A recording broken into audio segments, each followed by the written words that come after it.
आ रहा है, ठीक है। तो सबसे पहले हम लोग F11 प्रेस करेंगे, फिर से बता रहा हूँ F11 प्रेस करने के बाद में सबसे पहले F11 प्रेस करने के बाद इनेबल कॉस्ट सेंटर पे आकर इस ऑप्शन को यस करना है। यस करके कंट्रोल ए एक्सेप्ट हो गया।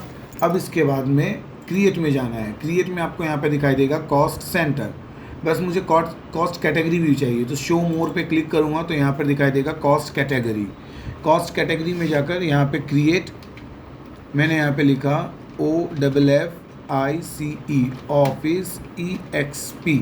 Office expense, control A accept, ठीक है।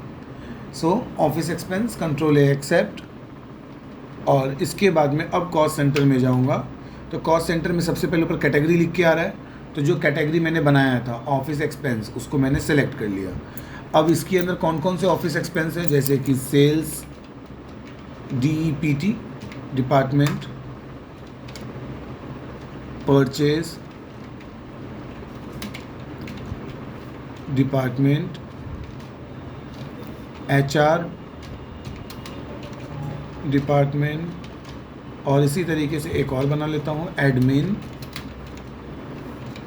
डिपार्टमेंट, कंट्रोल ए एक्सेप्ट, ठीक है।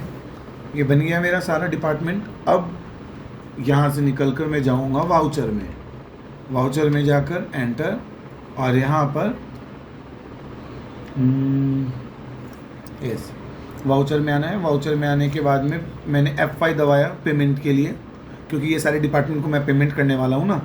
तो यहाँ पर एक ऑफिस एक्सपेंस नाम का बना हुआ है वाउचर, लेजर बना हुआ है, उसको मैंने सेलेक्ट किया। कितना पैसा, 2 लाख रुपए मैंने दिखाया कि ऑफिस एक्सपेंस के लिए मैंने डिस्ट्रीब्यूट किया है। तो जैसे ही मैंने एंटर किया कॉस्ट सेंटर यहाँ पर आ गया। फिर इसमें मैंने सेलेक्ट किया ऑफिस एक्सपेंस, यहाँ पर एडमिन में मैंने दे दिया 50, HR 50, 50 1 लाख हो गया। फिर स्पेस एडमिन, HR, परचेज 50, ऐसे मैं सबको 50 दे रहा हूँ। और इसी तरीके से सेल्स को 50। तो देखो सबका कैलकुलेशन कितना हो गया, 2 लाख रुपीज़। तो अब कंट्रोल ए एक्सेप्ट। तो यहाँ पर देखो जब ये बॉस एंट्री देखेगा तो उसको दिख जाएगा ओके ऑफिस एक्सपेंस 2 लाख, उसमें किस किस को दिया, क्या दिया, कितना दिया। तो एडमिन को 50, HR को 50, परचेज डिपार्टमेंट को 50 और सेल्स डिपार्टमेंट को 50, और यहाँ पर फिर कैश,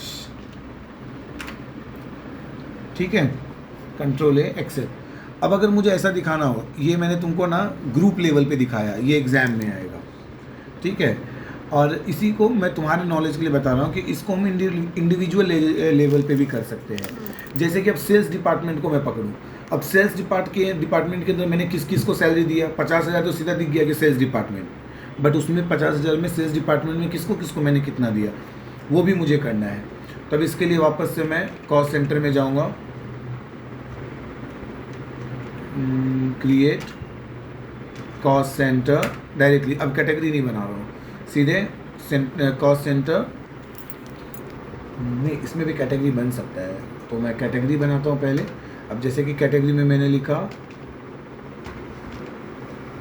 सेल्स, DEPT, नाम थोड़ा अलग लिखता हूँ नहीं तो सेम नाम कंफ्यूज हो जाएगा, डिपार्टमेंट, ठीक है, सेल्स डिपार्टमेंट कैटेगरी हो गया।